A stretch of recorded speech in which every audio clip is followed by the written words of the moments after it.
پچھلی جو ویڈیو تھی اس میں صفحہ نمبر 13 تک یہ گھڑی کا جو واقعہ چل رہا تھا یہ مکمل ہو چکا تھا۔ اب یہاں سے آگے شروع کرتے ہیں۔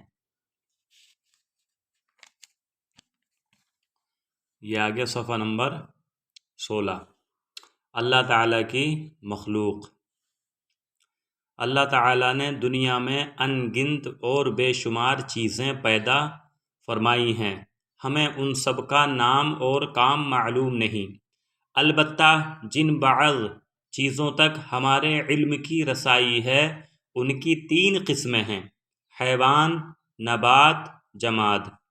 حیوان اس مخلوق کو کہتے ہیں جس میں جان ہوتی ہے اور اس کا جب جی چاہے چل پھر سکتی ہے، جیسے گھوڑا، اونٹ، خچر، گدھا، ہاتھی، شیر، چیتا، بھیڑیا، بیل، گائے، بھینس، بندر، بلی، چوہا، سانپ، کھن کھجورا، وہ کھن کھجورا جو کان میں گھس جاتا ہے، طوطا، مینا، کبوتر، ہدہد، مچھلی۔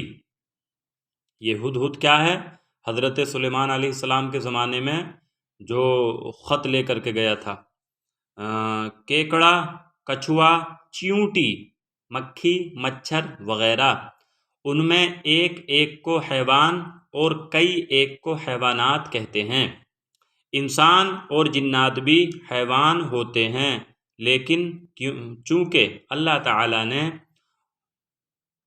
ان دونوں مخلوق کو دیگر حیوانات پر فضیلت دی ہے، اس لیے اپنی بول چال میں ان کے لیے حیوان کا لفظ نہیں بولا جاتا۔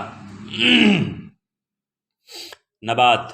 نبات اس مخلوق کو کہتے ہیں جو زمین سے اگتی ہے، اپنے آپ ایک جگہ سے دوسری جگہ آ جا نہیں سکتی، مگر اپنی جگہ پر رہ کر بڑھتی اور پھیلتی ہے، جیسے آم، جامن، املی، نیم، برگد وغیرہ۔ پودے اور ککڑی، کھیرا، خربوزہ، تربوزہ، کونہڑا، سرپیتا، نینوا، لوکی، دوب وغیرہ بیلیں۔ اس قسم کی چیزوں کو نباتات کہتے ہیں۔ جمادات اس مخلوق کو کہتے ہیں جس میں نہ تو جان ہوتی ہے، نہ زمین سے اگتی ہے، نہ درختوں کی طرح بڑھتی ہے، جیسے مٹی، آگ، ہوا، کنکر، پتھر، لوہا، سونا، چاندی، تانبا، نمک وغیرہ۔ اس قسم کی چیزوں کو جمادات کہتے ہیں۔ پیارے بچوں، کبھی تم نے یہ سوچا ہے کہ اللہ تعالیٰ نے حیوان، نباتات اور جمادات کو کس لیے پیدا فرمایا؟ ہم سے سنو۔ اللہ تعالیٰ نے یہ مخلوقات انسان کے فائدے کے لیے پیدا فرمائی ہیں۔ اللہ تعالیٰ انسان پر بڑا ہی رحیم و مہربان ہے۔ اس نے زمین کا فرش بچھایا تاکہ انسان اس پر رہے سہے چلے پھرے، اس پر کھیتی کرے۔ اللہ پاک نے زمین و آسمان کے درمیان ہواؤں کا سمندر رکھا تاکہ انسان اس میں سانس لے کر تر و تازہ رہے۔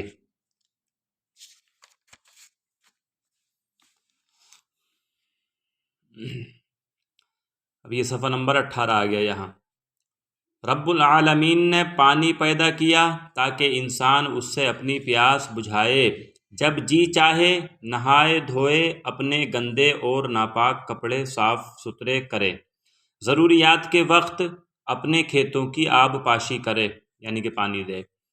خدا تعالیٰ نے گھوڑے، اونٹ، خچر وغیرہ پیدا کیے تاکہ انسان ان جانوروں پر سوار ہو کر جہاں چاہے آ جا سکے اور اپنے اسباب و سامان ان پر لاد کر ایک جگہ سے دوسری جگہ پہنچا سکے۔ اللہ تعالیٰ نے بیل، بھینسیں پیدا کیے تاکہ انسان اس کے ذریعے سے کھیتوں کی جتائی کر سکے، ان کو اپنی گاڑیوں میں جوت کر جہاں چاہے اپنی گاڑیاں لے جا سکے۔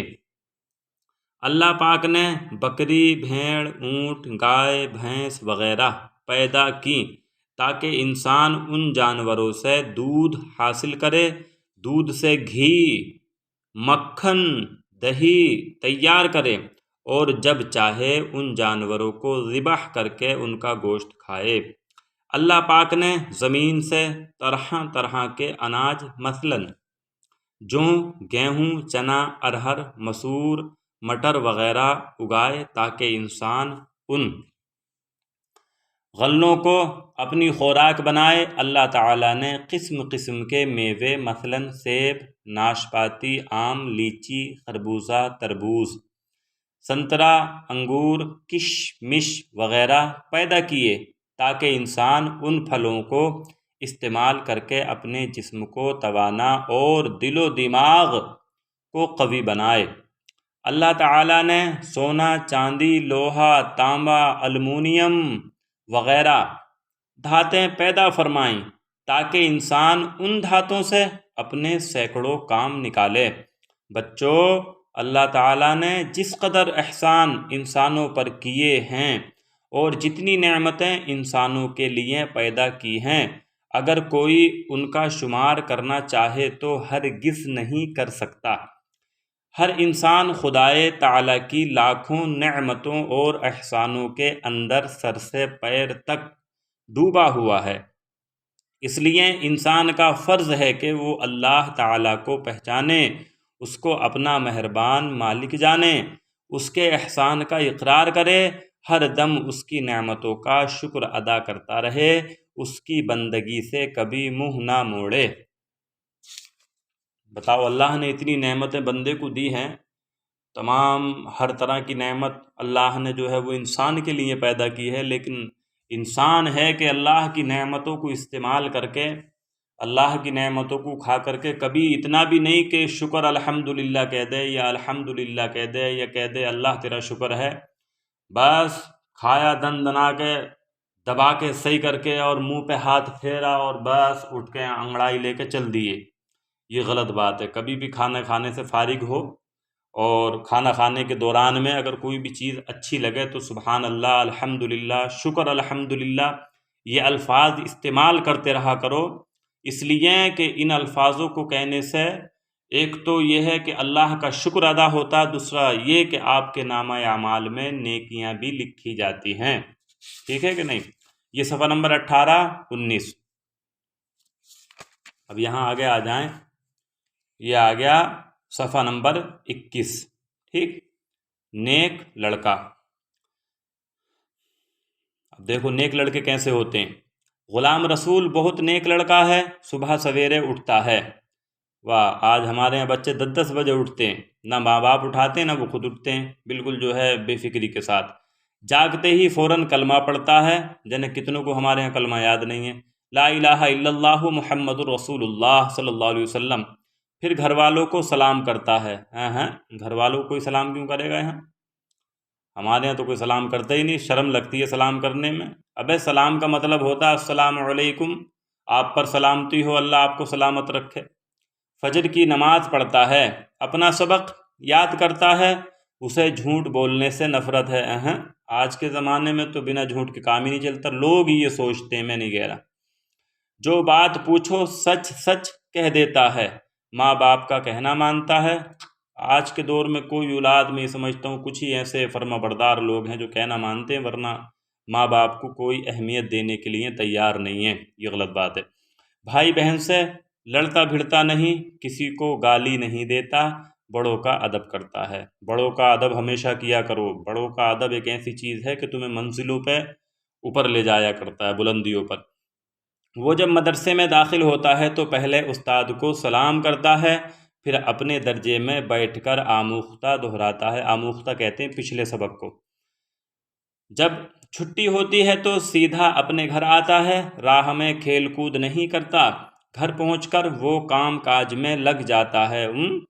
اگر بچہ اب اسکول سے یا مدرسے سے پڑھ کے آئے اور گھر والے ذرا سا کام بتا دیں، کام کیا، اگر یہ کہہ دیں کہ بیٹا پانی لا دیو، تو میں اتنی زور سے بولے گا کہ تمہیں دیکھ نہیں رہا ابھی پڑھ کے آ رہا ہوں۔ ایسا نہیں ہونا چاہیے۔ جاتا ہے، اس کے ماں باپ اس سے بہت خوش رہتے ہیں۔ اس بچے سے کچھ سیکھو۔ غلام رسول کی بڑی بہن کا نام سلمہ ہے۔ سلمہ ایک پڑھی ہوئی دیندار عورت ہے، وہ اپنے بھائی غلام رسول سے بڑا پیار کرتی ہے، اس نے غلام رسول کو اچھی اچھی باتیں سکھا دی ہیں۔ غلام رسول جب کھانا کھانے کی تیاری کرتا ہے تو پہلے دونوں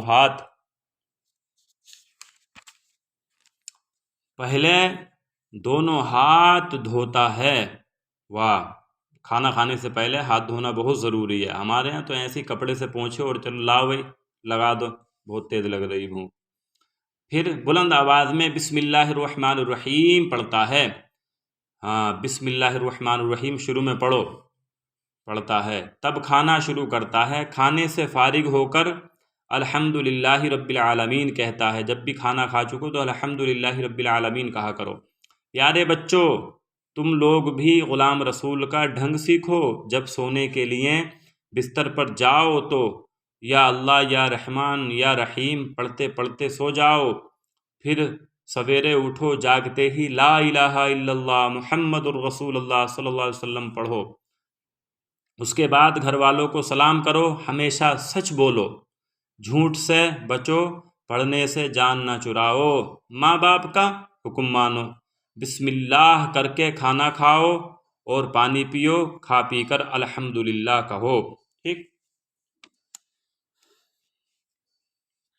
ابھی آ گیا صفحہ نمبر 23، نعت شریف۔ سب سے اعلیٰ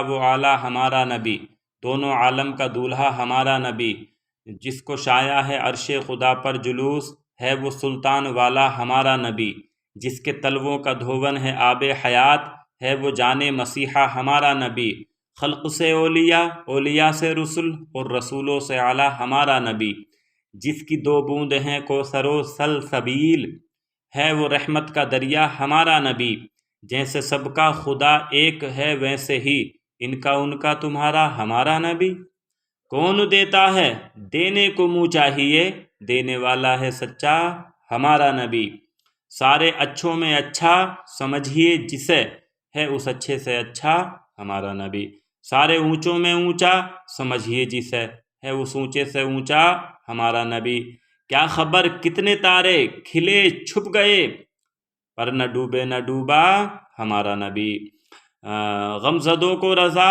مژدہ دیجیے کہ ہے بے کسوں کا سہارا ہمارا نبی۔ ٹھیک، اس کو سبق کو بڑھیا طریقے سے یاد کریں، اور یہ صفحہ نمبر 23 ہے، اور یہاں تک سبق جو ہے آج مکمل ہو چکا ہے انشاءاللہ۔ بہت آسان ہے اردو پڑھنا، آپ ذرا دل لگا کے پڑھیں تو ایک بار، بہت آسان ہے، جب بہت جلد آ جائے گی۔ ٹھیک ٹھیک۔